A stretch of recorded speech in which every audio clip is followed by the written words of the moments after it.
मानहियो जान से छोड़बो नहीं आसान से मरलो पछीन के ले अइबो भगवान से।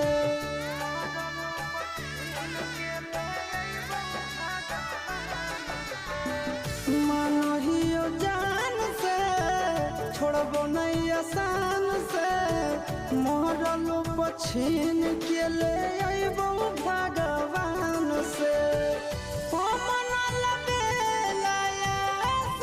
मुँह मोड़ के मन से रानंदन से मुँह मोड़ के मत जइहे